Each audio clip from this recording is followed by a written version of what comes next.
Welcome back to Inside Four Walls. I'm your host, James Masson, and we're going to continue with this new, fresh House of Representatives. McCarthy vows to boot Ilhan Omar, Adam Schiff, and Eric Swalwell from committees. Now, Adam Schiff and Eric Swalwell are on intelligence committees. Both of these men are very serious threats to national security, and I'll get into why later with separate articles, not directly related to this, but addressing the concerns around these two people. You know, a little bit of bang bang with fang fang goes a long way, but Mr. McCarthy, that's Speaker McCarthy to you, bitch. Ugh, I don't like saying it, trust me, but the jokes are fun. Let me adjust my microphone here. Is everything coming through? Okay, sorry about that. Speaker McCarthy has vowed to remove Representatives Ilhan Omar of Minnesota from the House Foreign Affairs Committee in one of his first major moves as Speaker. Pardon me.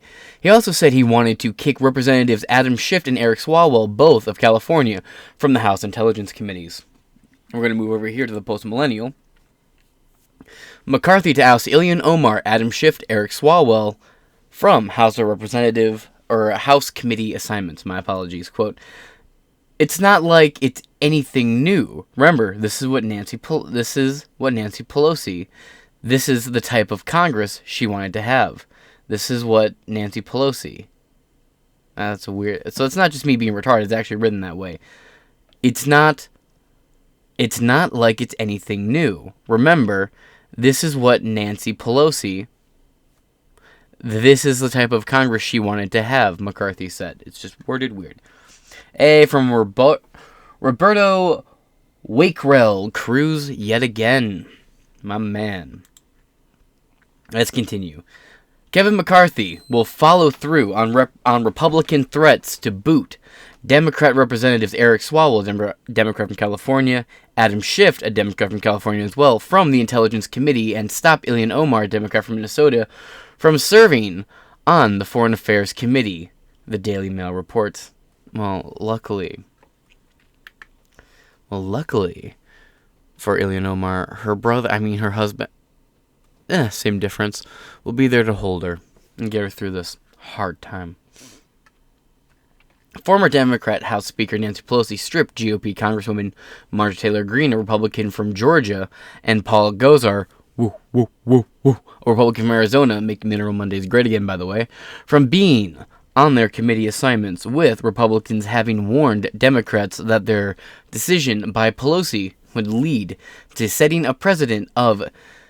Let me zoom in a little bit more on this. This is just ridiculous. There we go.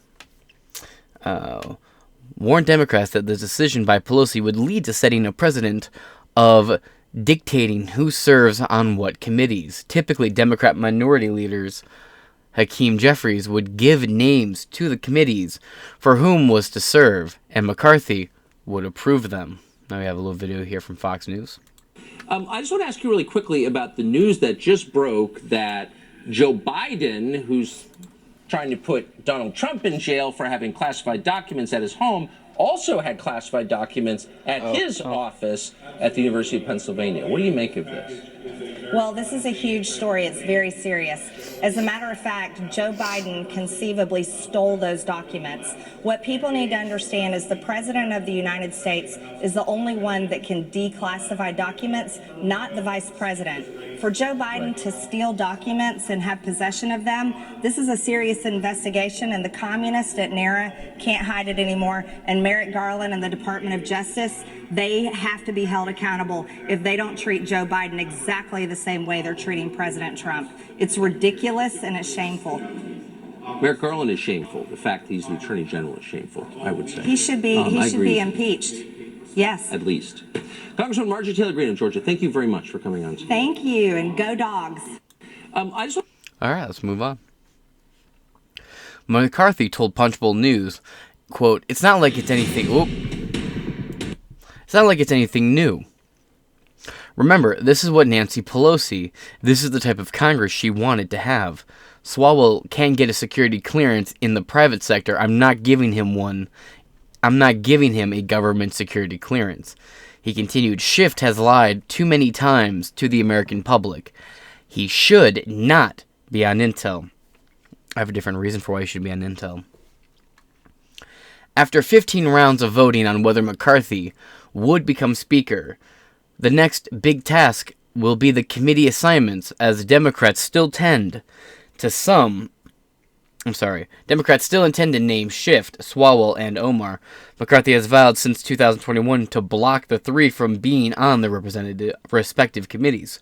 The Republicans will place Green, Gosar, and George Santos. I don't like George Santos.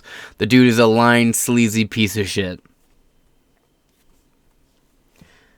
Nah, where was I? And George Santos to committees. I should do an episode about him. There's a recent thing with him. Last year, then Speaker Nancy Pelosi booted Green off the budget and the education and labor panels. In February, over comments made before being elected to Congress, the Daily Mail writes that Green will likely be placed on Oversight and Accountability Committee. Ooh, that actually might yield some kind of results. Quote, among other potential panel assignments, Gosar was stripped of his committee. I want to know what's going to happen to Gates. Gosar was stripped of his committee duties after posting an anime video that showed him acting violently towards New York Congresswoman Alexandria Ocasio-Cortez. Based. Omar released a statement. Look, he's just mad that she won't date him. Omar released a statement regarding McCarthy's threat to remove her from the Foreign Affairs Committee, where she said that the Republican Party has, quote, made it their mission to use their fear, xenophobia, Islamophobia, and racism to target me on the floor through millions of dollars of campaign ads.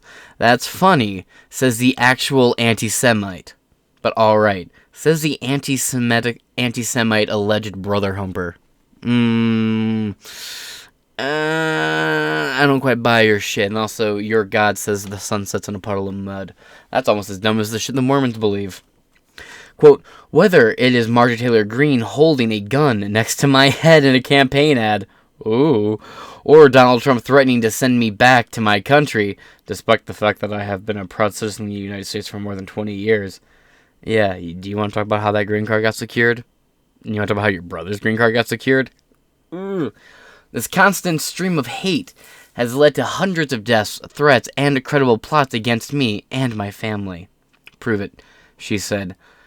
It is not known what committee Santos would serve on. Yeah, I'm not exactly confident with that dude being anywhere. Now, let's address some of these concerns, right? Let's start with Adam Swalwell. Let's hop over here real quick. National security source reveals Swalwell slept with a Chinese spy. Eric Swalwell did indeed engage with sexual relationship with a communist spy. Fang Fang was pronounced Fang Fang, but it's fun to say Fang Fang because you got Bang Bang with Fang Fang. So it's Walmart John Cena looking dude. A national security source revealed Friday. Published December 18th, 2022. Let's see. One that I was just chuckling at, which was a concession for 72 hours to read a bill. And one of my favorite kind of parts on said, now I wonder if they're going to have a rule you need 72 hours to read it. And it turns out it's not to say, look, in the wake of 9/11, in the wake of... Moving on.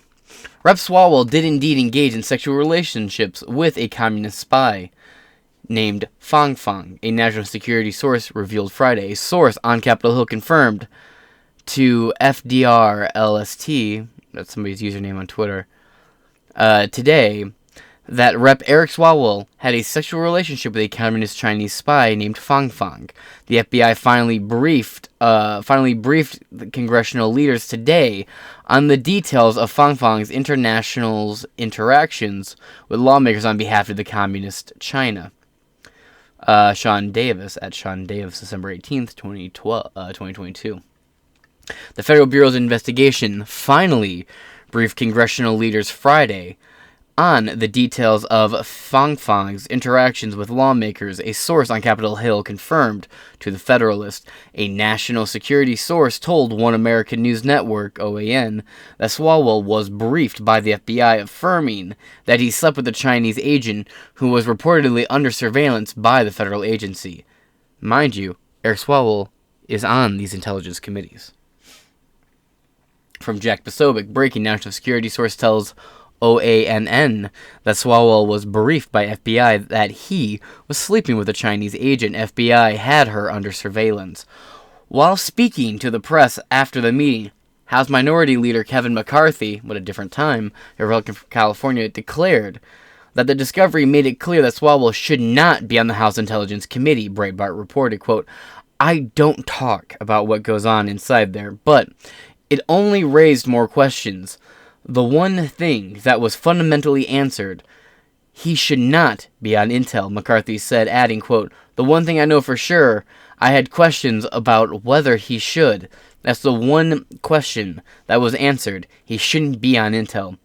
Though campaign fundraising, extensive networking, and personal charisma, Fang reportedly infiltrated the political circles of politicians across the United States, most notably in the Bay Area of California, where people are the most retarded. According to the bombshell revelations published by Axios, Fang planted an intern in Swalwell's congressional office and even participated in his 2014 re-election campaign as a well-connected political operative. She ushered high-profile representatives and donors to political events. Swalwell was eventually alerted to Fang's suspicious behavior in 2015, at which point his office maintains he had cut off ties with the woman. Alright, so you cut off ties. Let's follow up with that lead. We go here to the New York Post. We have a video to start us off with.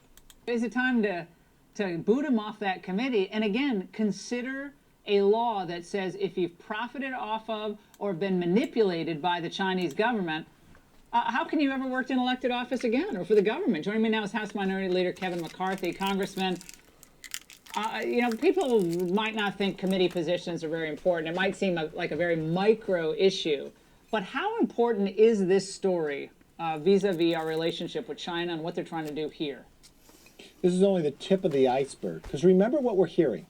These are Chinese spies that go down to the level of a mayor.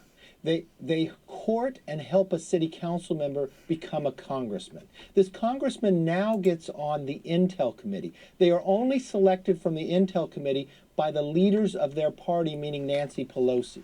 Nancy Pelosi is one of the Gang of Eight, along with myself. Did Nancy Pelosi know this had transpired when she put him on the committee? We have our Senator Dianne Feinstein. For 2 decades, the personal assistant that hear all the private phone calls in the car and others, a Chinese spy. Why did the Democrats pull out of the bipartisan China task force I had set up? Why did Speaker Pelosi pull out of that? Why have they denied certain bills that would hold China accountable that have passed the Senate not come to the floor?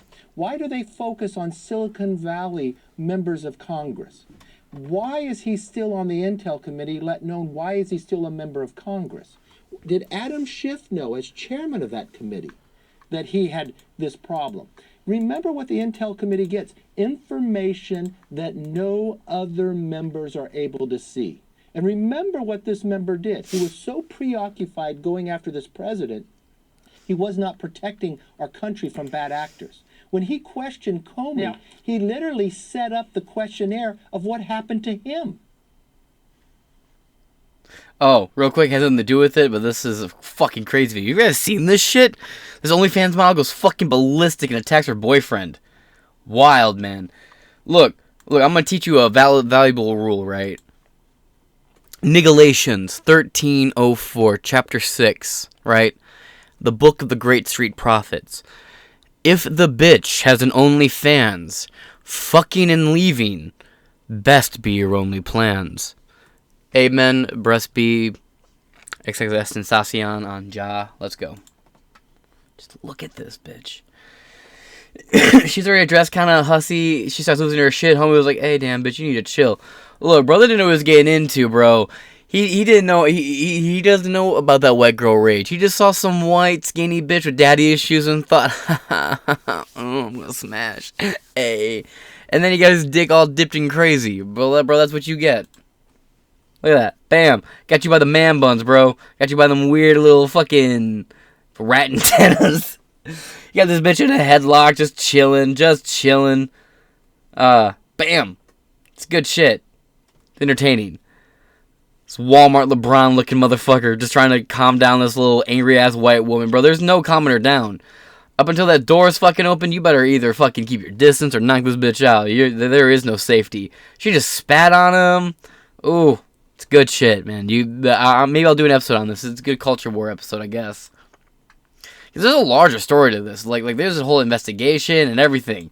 Like, homie's being painted as the bad guy. Whatever. Society's gonna cater to the fucking softer, weaker gender, I guess. Because, oh, you're a man. You're supposed to just take that shit. Fuck you. Anyway, the father and brother of Rep. Eric Swalwell unfriended the suspected Chinese spy who got close to the California Democrat and other elected officials in a bid to infiltrate the U.S. political system. Eric Swalwell, the congressman's father, and Joshua, his brother, had remained friends on Facebook with Christine Fong, also known as Fang, as late as Wednesday, even after the lawmaker said he cut off all ties with the suspected Chinese spy. After being befriended by the FBI, Fox News reported. She left the country in 2015 amid the FBI investigation into her activities, but in 2016, she liked a video posted by Joshua on his Facebook page with his brother. Posing as a college student, Fang arrived in the country in 2011 and met with Swalwell. He was a councilman in Dublin, California. Swalwell was the highest-profile politician involved with Fang, who allegedly bedded two Midwestern mayors in her attempts to cozy up to the elected officials and glean information about the political system. The congressman who sits on the House Intelligence Committee has refused to address whether he had sex with Fang. Oh, he had that bang with Fang, bro. Rep. Eric Swalwell long ago provided information about this person, whom he met more than 8 years ago, and whom he hadn't seen in nearly 6 years. That's all allegedly. To the FBI. Swalwell's office told Axios, which first reported the story, quote, to protect information that might be classified. He will not participate in your story. Well, maybe that information is in Joe Biden's office somewhere.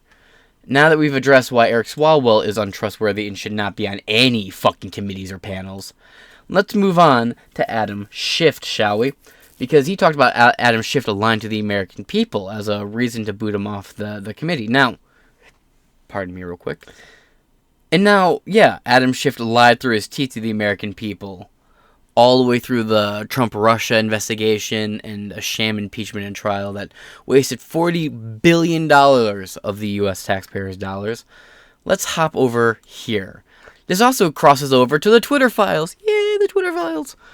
Over here at the New York Post for an article that just came out January 3rd, Dem Rep. Adam Schiff wanted journalist Paul Sperry's account suspended over reporting on Trump whistleblower. Twitter files revealed from January 3rd, 2023 by Bruce Golding. That is insane. This man is on the Intel Committee. You trust him. You want to trust him with sensitive, delicate government information, right? And documents. Yet this man is, as a government employee, suppressing the First Amendment rights of free speech of another American, especially considering he's a politician going after a citizen. The very person that he, as a sworn-in official, is supposed to protect the constitutional amendment rights of through and through. He is oppressing them with his power. That, my friends, is what we call treason. And there's a punishment for that. U.S. Rep. Adam Schiff tried to get a journalist suspended from Twitter and to have, quote, any and all content related to House Intelligence Committee staffers removed from the site. According to the latest document dump authorized by new owner Elon Musk in the Tuesday's installment of the ongoing Twitter files, independent journalist Matt Taibbi posted a November 2nd, 2022 email regarding a request from the California Democrat office to suppress free speech on social media platform. Taibbi called it an example of, quote, the astonishing variety of requests from officials asking for individuals they didn't like to be banned. The journalist in question was Paul Spurry, a Post columnist who in January 2022 wrote an article for Real Clear Investigations, for the Real Clear Politics parents, whatever, about the purported whistleblower behind former President Donald Trump's first impeachment, for which Schiff served as the House manager, and clowned his whole way through. I have a coworker who looks just like this fucking guy. In the article, Spurry said then CIA analyst Eric Carmilla was overheard talking in the White House with Sean Misko, a holdover staffer from former President Barack Obama's administration. A former official who reportedly heard a conversation told Spurry, quote, just days after Trump was sworn in, they were already trying to get rid of him. We have some of the leaked messages. For message date Thursday, November 12, 2022 at 5:45 p.m. Subject forward to tweets. Hi, Redacted. I met with Redacted from PP, and he flagged the attached analysis from the House Permanent Select Intelligence Committee, HPSIC, Rep. Adam Schiff's office for your review and feedback related to alleged harassment from QAnon conspiracy theorists. Yeah, the whole, 0.2% of them that are out there? Yeah, real dog. Against staffer, we also know now through a lot of these leaks that they use QAnon to refer to anybody who questioned lockdowns, the pandemic, and any various narratives. Not just the core retarded cult / conspiracy circle jerk we know as what actually is QAnon. If you check the draft, 2 more weeks. And let's not act like there is not the fucking blue anon equivalent. Oh, 2 more weeks, man. Trump's gonna go to prison for being a Russian asset, man. 2 more weeks. Trump's gonna go down for those top secret documents, man. 2 more weeks. Trump's gonna go. Trump. 2 more weeks. 2 more weeks. 2 more weeks. There's just 2 groups of people on opposite sides of the spectrum who let this orange dude live completely rent-free in their fucking head. At least I make a penance off of talking about it, so, I make a little bit of money off of being in my fucking head. Y'all just bitch and moan. Let's move on. Again, staffer Redacted would like you to get your thoughts on our ability, if any, to support any of this request. Of note, blank from SP has reviewed the request and consulted with blank from Psy. Below is her feedback on the request. Remove any and all content about Mr. Misko and other committee staff from its service. To include quotes, I would totally say if you see these people on Twitter, Maxine water them. If you know what I mean, know what I mean. If you don't know what I mean, I'm just saying. She's a well-respected black woman of color, Democrat, BIPOC. Nancy Pelosi on dark mode. There should be a t-shirt. How's that not a t-shirt? You just have the dark mode on and off, and one side's just Nancy Pelosi, the other side's just Maxine Waters. They look identical. One's just got one's just got lips bigger than the other one's tits. That's the real only difference here.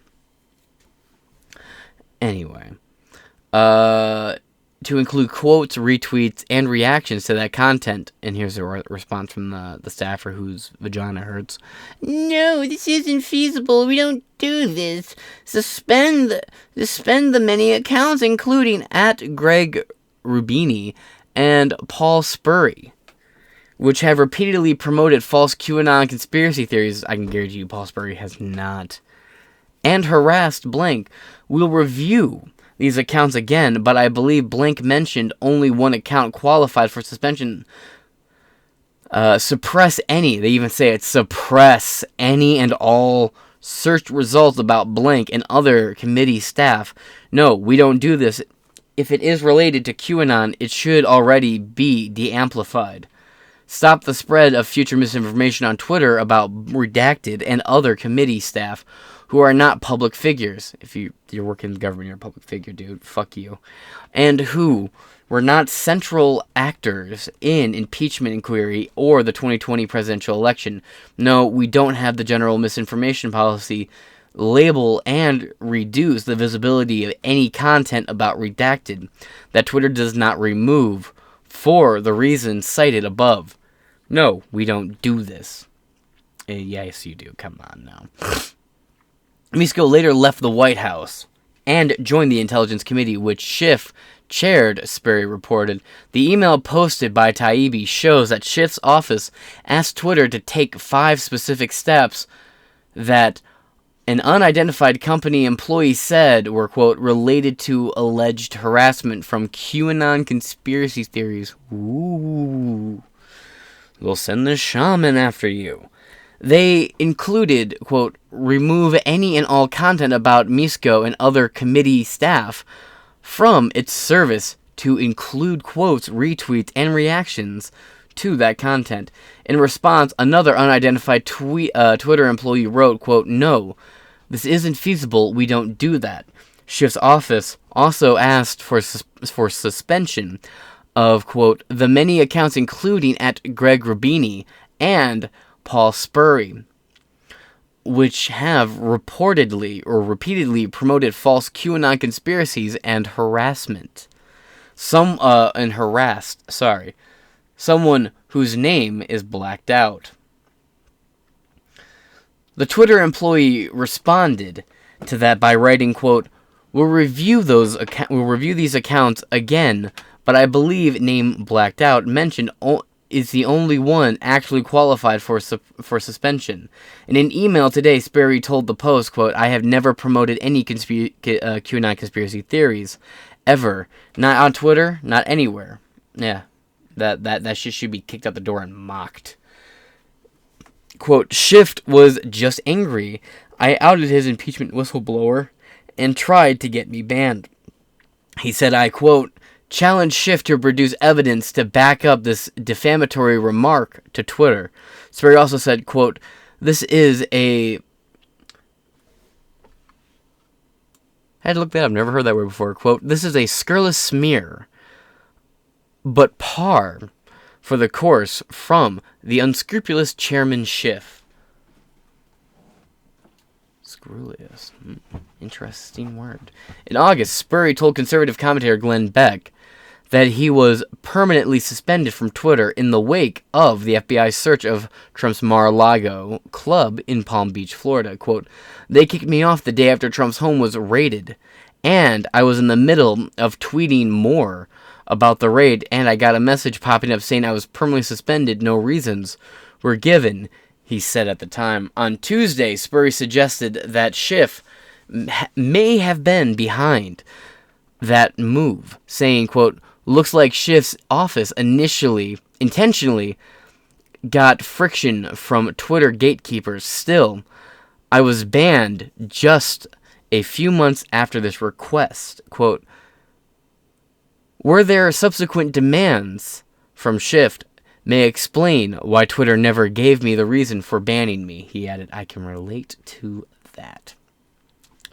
Schiff's chief of staff, Patrick Boland, didn't immediately return requests for comments after buying Twitter for $44 billion in October. Musk hired a team of independent journalists to review internal company records and report on its prior, quote, free speech suspension. Quote, the public deserves to know what really happened, the billionaire Tesla founder said in November. The first installment detailed Twitter's crackdown on the Post October 14th, 2020 scoop about Hunter Biden's now infamous laptop, which is confirmed 1,000% to be true, including how the decision was, quote, just freelanced without the involvement of the founder, Jack Dorsey, then the company's CEO. Or the company, you should say the company's then CEO, but okay. During testimony before the House committee in March of 2021, Dorsey said that barring users from sharing the story was a total mistake. Other Twitter files documents show that how the FBI repeatedly threatened the company as its subsidiary, including through extensive correspondence with Yoel Roth, then he's now currently under new investigation, then Twitter's head of trust and safety, and by flagging accounts that may potentially constitute violations of Twitter's terms of service, in quotes. In a statement last month, FBI downplayed the communications as, quote, nothing more than examples of our traditional, long-standing and ongoing federal government and private sector engagements, even coercion, which involved numerous companies over multiple sectors and industries. So that's the good argument against Adam Schiff. Now, Ilhan Omar. Let's get into this one, shall we? Over here at the Daily Mail, Ilhan Omar did marry her brother and said she would do what she had to get him papers to keep him in the U.S., reveals Somali community leader. Oh boy. Ilhan Omar told friends years ago that the man who went on to become her second husband was in fact her brother. DailyMail.com can confirm. Alabakamim Osman is the first person to go on record to speak of how Ilhan Omar said she wanted to get her brother's papers so he could stay in the United States. It has long been rumored that Omar and Hamed Elmi are siblings, but because of the lack of paperwork in war-torn Somalia, proof was never uncovered. Osman said, quote, "She said she needed to get papers for her brother to go to school. We all thought she was just getting papers to allow him to stay in the country. Omar was married to her second husband, Elmi, in 2009 by a Christian minister." Although she is Muslim. You want to know why? It was so legally it would be respected as a marriage, but culturally to them it wouldn't be legit. Because that's not a real marriage. Christian marriages are not legit, are not real marriages in the eyes of the Muslims. So to them, they're not really married. To the federal government, they're legally married. But it's more of the large amount of people who, of course, it's always unspecified source familiar with them, longtime family friend who wishes to remain unnamed, disgruntled former worker or campaign manager, blah blah blah. The amount of people who have stepped forward to say that she's fucked her brother is the part that really weirds me out. I would almost be sympathetic if it was just a green card marriage. I'd be like, it's fucked up, and that's disqualifying as a politician alone. It's more of the you couldn't stop at that level of stereotype. You had to take it to the next logical step. Wait till I found out they have a three-way and there's a camel somewhere involved. She was first married to Ahmed Hirezi in 2002 in a Muslim ceremony before they split in 2008, but she later had another child with Hirezi while legally wed to Almi. It's almost like, in their culture, they don't respect the Christian marriage or something. It's almost like it was a marriage designed just to keep her brother in the country and to bring him here in the first place. Osman said, quote, "When Hirezi and Ilhan got married, a lot of people were invited. It was a big Islamic wedding, uniting two large clans in the community." He added, "When she married Elmi, no one even knew about it. No one knew there had been a wedding until the media turned up to certificate years later. Squad, Congressman Ilhan Omar told friends years ago that the man who went on to become her second husband was in fact her brother. Daily Mail can confirm. And now, for the first time, one of those friends has come forward to reveal exactly how Omar and Ahmed Elmi scandalized the Somali community in Minneapolis. Abikamim Osman is the first person to go on record to speak of how Omar said she wanted to get her brother's paper so he could stay in the United States at the time when she was married to her first husband, Ahmed Hasiri. But hardly anyone realized that meant marrying him. Quote, no one knew there had been a wedding until the media turned up the marriage certificate years later. Osman, 40 years old, exclusively told the Daily Mail. Osman's revelations are sure to renew calls for investigations into the Minnesotan freshman representative who has repeatedly refused to answer questions on her marriage to Elmi. Oh, come on. I mean, look at the eyes and the nose and the lips, bro. Come on. The fucking cheeks. I'd say look at the ears, but I can't really see through the towel. She originally said She originally said the idea that the spouses were also siblings were baseless, absurd rumors accusing journalists of Islamophobia, says the anti-Semite, but has since stayed quiet. And here's the thing, most of her claims against Israel I actually fully support. Squad Congress, oh, that's just a photo. These are just photos, moving on. Her spokesman told DailyMail.com that Omar, 37, does not comment on her family or personal life. The Congresswoman is focused on her work, focused on the work her constituents sent her to do in Washington to accomplish. He said Omar married her first husband, Isiri, in 2002 in a Muslim ceremony that, like many in the immigrant community, was not registered with the state. Their first child is the following year, and the second followed. But in the late 2000s, Emi appeared in Minneapolis as Aden, who referred to Heresy by his nickname Southside throughout the interview. People began noticing that Ilian and Southside, aka Heresy, were often with a very effeminate young guy. Damn. Osman said, who spoke in Somali through an interpreter, quote, he was very feminine in the way he dressed. He would wear light lipstick and pink clothes, very, very short shorts in the summer. People started whispering about him. Heresy and Ilan told me it was as bad influences that the family did not like, which comments on Somali issues. See, that's like, just for context, being Sikh in a Muslim family is like being Lutheran in a Catholic family. It's pretty on par. Or being like Mormon in a Baptist family. It's like, what are you doing? Or being any denomination of Christian in a Jewish family. Which comments on Somali issues said that Omar kept her marriage to Emily quiet, with no one from Somali community invited to the wedding. He explained, quote, when Heresy and Ilian got married, a lot of people were invited. It was a big Islamic wedding, uniting two large clans in the Minneapolis community. I would say there were around 100 to 150 people there. But he said, quote, when she married Omar said, at the time, Heresy... That's funny. The good old, this person is also known as this completely separate person trick. Nice.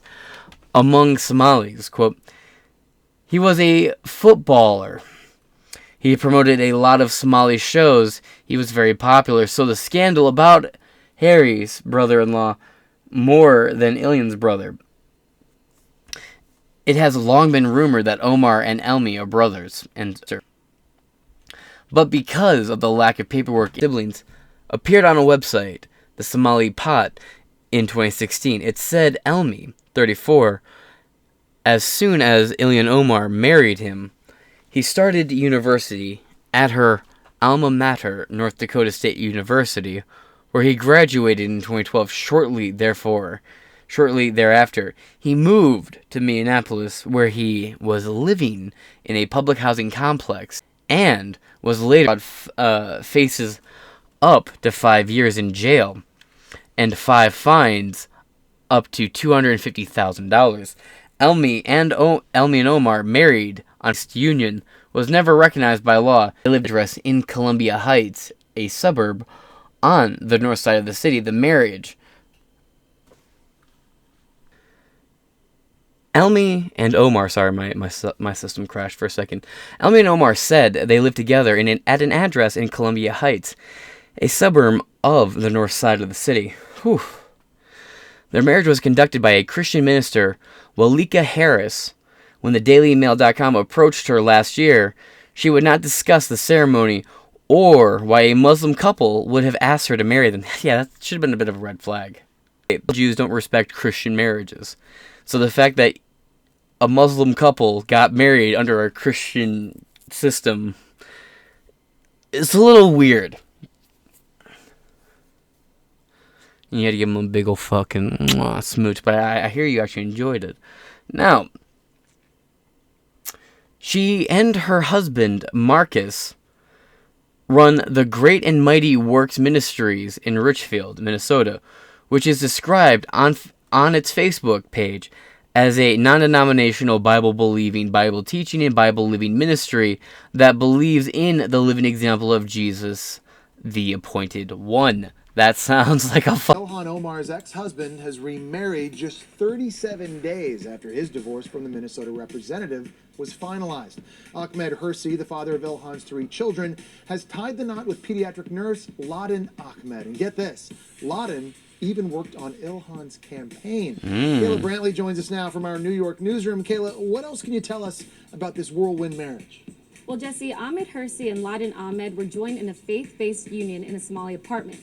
But get this, neither of them were present at the ceremony. Under Islamic law, neither Ahmed nor Laden needed to attend the union to legitimize it, though the marriage technically would not be recognized in the United States. News of Ahmed's wedding comes just 2 weeks after Tim Mynette's divorce is finalized. Tim, of course, is Ilhan's alleged lover, who had trouble hiding his glee after he left the courthouse as a single man. Wow, we are never short on drama in D.C. Caleb. All right, moving on. Elmi, birth date 4485, age 23. Ilian Amadani Omar, the 24/10/82. Her age is 26. Born 10/04/82. Address Columbus Heights. And at the Hennepin County office in Eden Prairie, Minnesota, southwest of Minneapolis, their license shows the marriage was conducted by a Christian minister, Walika Harris, when DailyMail.com approached her last year. She would not discuss a ceremony or why a Muslim couple would have asked her to marry them. Oh, okay, moving on. In a Facebook message, Omar, it's not going to happen, not now, nor not ever. Omar and Elmi moved to Fargo, where they both attended North Dakota State. But Omar and Hersi were still together as husband and wife, Osmond said. Let me just close this out because this is just going to drive me crazy. Okay. Needed to get papers for her brother to go to school. We all thought she was getting papers together to allow him to stay in this country. Once she had the papers, they could apply for student loans. Now you know why they vote for the student loans they do. I knew that was the thing causing everything to lag on me. God damn. Okay.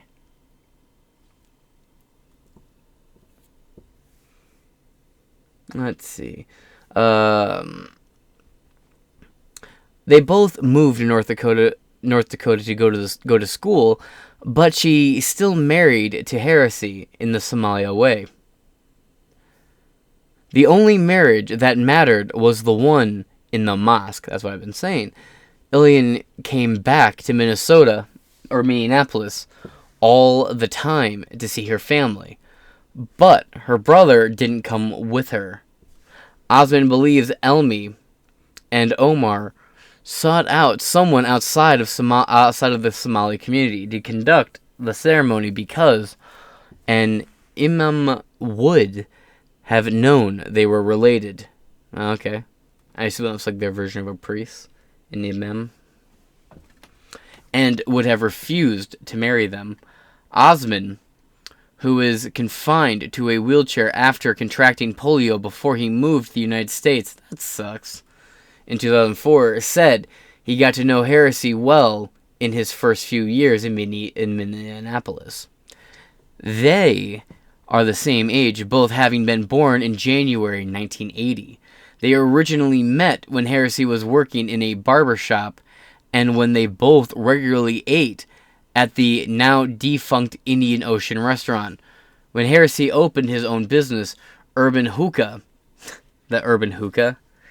which is also now closed, Osmond occasionally helped him out at the till. This is gay pride, Jimi Hendrix look. Just pictures. Omar and Elmi eventually divorced in 2017, and she remarried Hersi, with whom she had a third child. Oh, wow, you mean they were married for the exact amount of time required to become a legalized citizen here through green card? Weird. Oh, interesting how that works out. Osmond scoffs at the idea that this was a real marriage. They never parted, he said.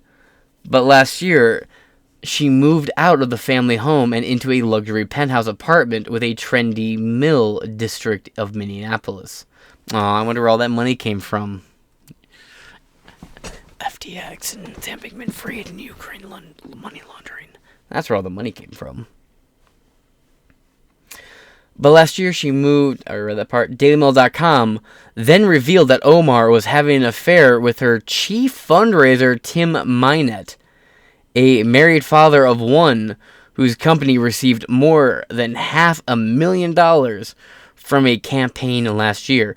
Hersey and Osmond divorced in November. He married a pediatric nurse, Ladan Ahmed, 37 days later.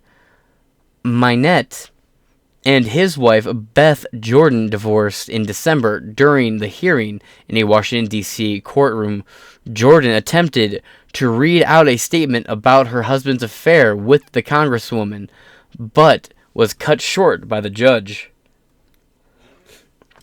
Omar is running a second term in Congress, where she has aligned herself with fellow leftist first-term Congresswoman Alexandria Ocasio-Cortez, or Alexandria Occasional-Cortex, of New York, and Rashida Tlaib of Dearborn, Michigan, and Ayanna Pressley of Massachusetts, in the so-called Squad, or Nancy Pelosi's bitches.